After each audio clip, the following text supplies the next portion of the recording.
Hey, what's up, everybody, and welcome in again to Vision Pros Live. We got Kim Sawyer in the house. We're going to be talking about AI in addition to careers. This is huge, my friends. In fact, we've got our AI marketplace listed up here. You can go to ai.firstclassbusiness.io.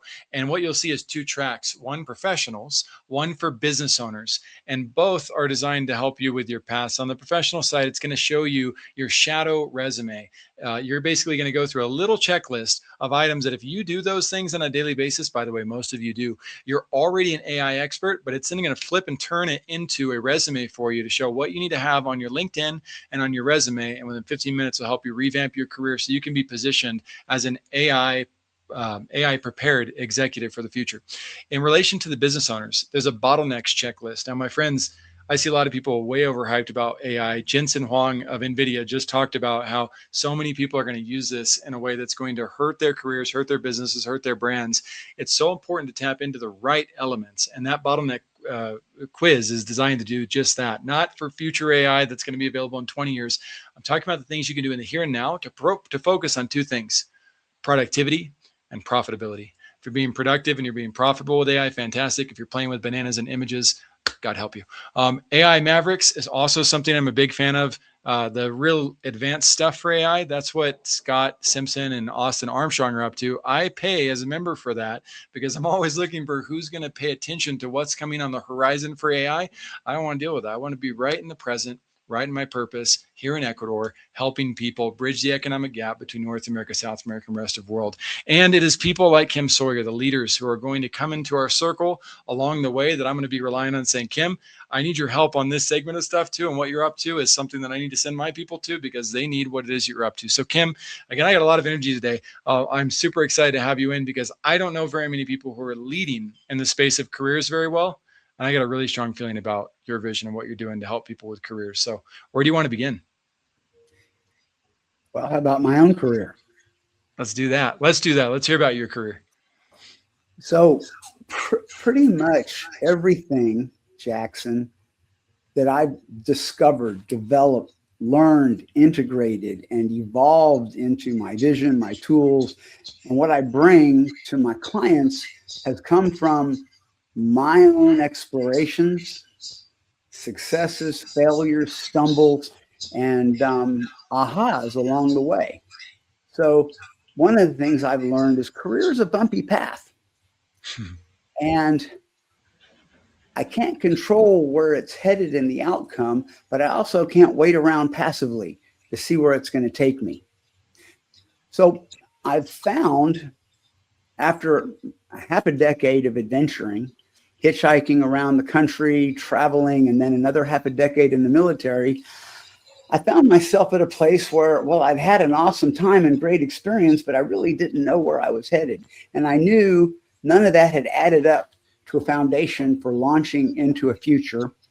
And I simply made the decision to embrace that way station I was in and go the opposite extreme. That's when I joined the military, because I realized what I had not developed was some sort of structure in my way of thinking, some sort of discipline in the way I go about living my life.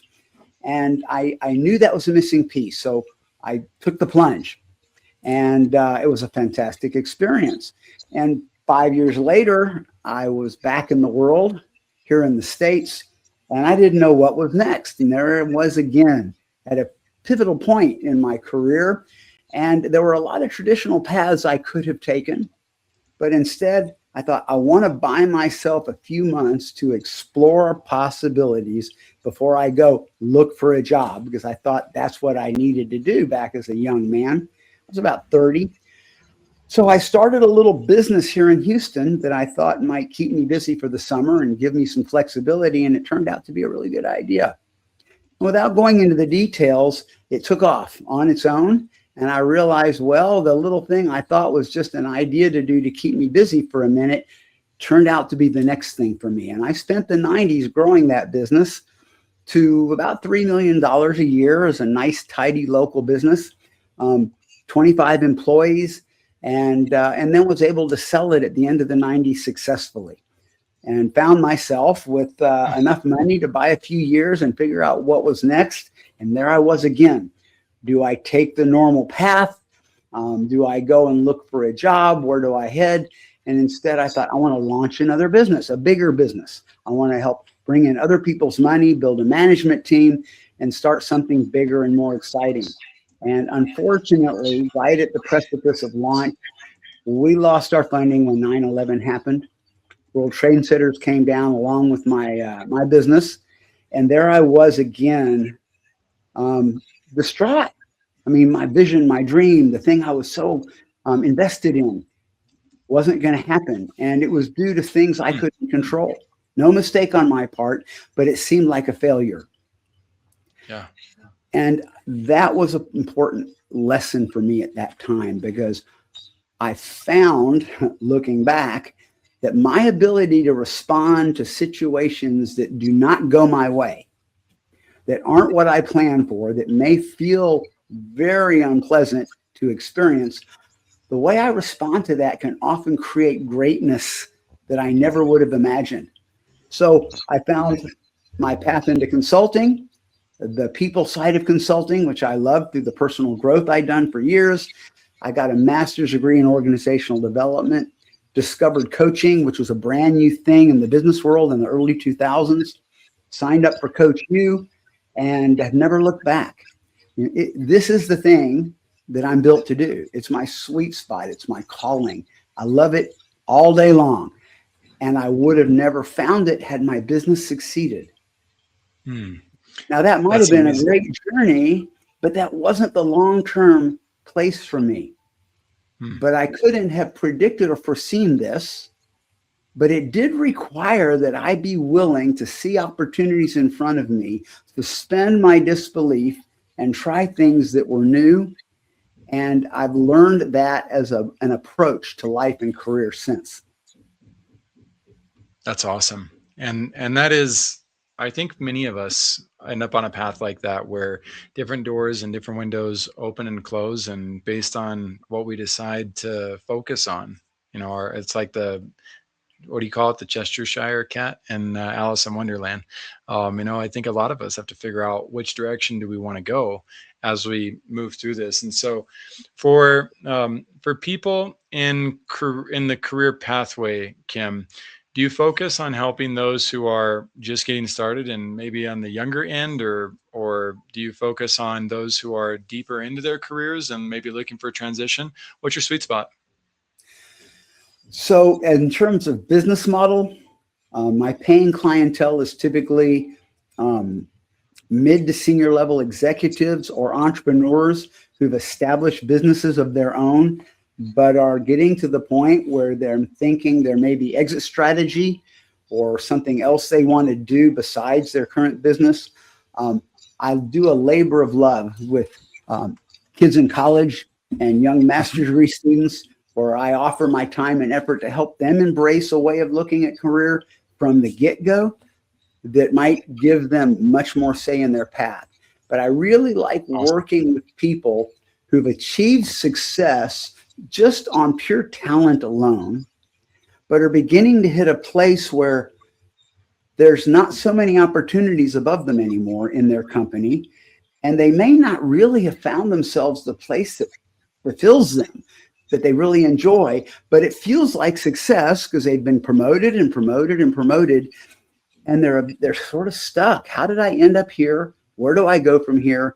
And they can't wait around for their company to promote them anymore. They can't wait around until they've sold their business to decide what to do with the rest of their career. I love working with those people when they're at that point. That's amazing. So a lot of those individuals are what EOS and Gino Wickman would call integrators, or well prepared to be integrators. Others, I would say, are entrepreneurs. And they've gotten to a point where they know so much about different aspects of running a business and brand, they may be prepared. So I can also see why those would be fun to work with. Let's focus on them for a minute. With the whole AI tidal wave that's coming in, tsunami of AI, and how do we interpret it? Is it a magic wand? And is it a nuclear weapon? There's so many things that people feel related to AI right now. What advice and counsel do you have for the people in that stage? What should they be doing in relation to AI? So I am certainly not a specialist or an expert in AI, the unfolding of its industry, the cultural, technological, and ethical impacts of it. I do love thinking about it, but what I do know is AI is just another unexpected, the word, game-changing upheaval, just as the internet was, just as the pandemic was. Yeah. Things unfold in our world that change the game and affect many, many people, often in ways that are painful, often in ways that derail the best plans and visions that people had laid out. But it's no different than any other part of life we go through, any other phase of career. I can sit and work on what I'm doing today and be successful at it, and then wait for something like that to happen. It could be a layoff in my company. It could be a new boss I don't get along with. It could be a pandemic. It could be a new technology. And then suddenly I find myself at the mercy of external circumstances and other people's choices. So I don't believe that's necessary. I believe that if I navigate my career on purpose, strategically and systemically, then I can be ready and already moving toward what might be next in anticipation of what's coming my way. AI is no different than any of that. So instead of sitting around waiting to see what happens next, my premise, my mind shift is to flip the script from being an employee working for an employer to being the CEO of a business called my career. And it just so happens my current customer is what we call employer. And I want to serve my current customer like any business. But is that the only thing a business does? No. Mm-hmm. A business is doing many things to expand their current business, future business, aim toward a bigger long-term success.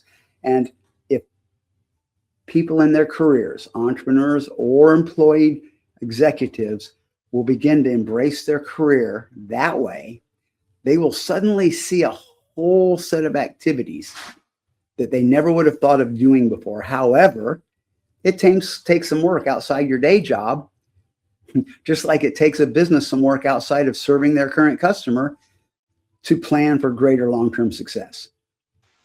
Absolutely.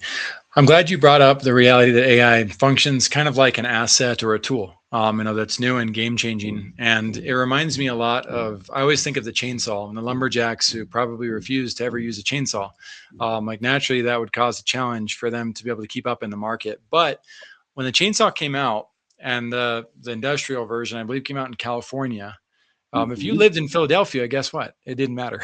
you still chopped wood the same way you always did. But if you worked at a company where they were adopting chainsaws and they said you have to use this new tool, then you better be ready to evolve.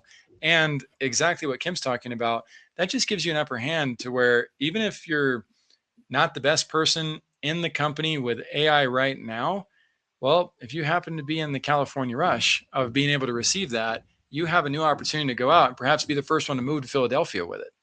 Mm-hmm. So my point is the reality exists with AI, even though it's way faster, my friends. If you can get ahead and utilize your AI skills and combine it with all the other real world skills that you have, you can do so much more with others. But if you want to be the traditional lumberjack who uses an axe for the rest of your life, power to you. There's nothing wrong with that. So let's dive into a little bit more of your expertise, Kim. As far as helping people with their careers go, let's go for one final tip as we get ready to wrap up. And then if you're okay with it, I'd love for you to come back for an extended episode where we prepare a specific topic that we get a deep dive into for 40 to 60 minutes and really help the different segments that you're able to bless. You cool with that? I'm very cool with that. Okay. So final word of wisdom for today. If this is the last chance you had to talk to visionary leaders, what would the wisdom be? Very simple. It's a matter of investment like anything else. If your career and your lifelong success is important to you, then open up your calendar and write a check-in time. Make an appointment with your own career, a couple of hours a week, and in that time, spend it working on yourself, your future career, and what opportunities may lay in front of you on a regular basis. Create the space. Invest the time because the return on investment will be extraordinary. I love that. I'm going to lead by example because oftentimes we say that we don't have the time to do things, my friends. I'm live on a podcast with a guest right in front of me. I'm going to invest my time and intention to putting the water project back front and center for us to all think about. My hope is that if you have the financial means to be able to contribute, that you'll feel inspired to do so. But if you don't, by all means, my biggest request is just to talk about this with other people. These kids celebrate water like my kids celebrate Christmas Day. It's a very humbling reality. And I love that the Water Project, when I choose to invest even $10 in one of these projects, I get to see the outcome of the results. It's one of the most transparent organizations I've ever seen.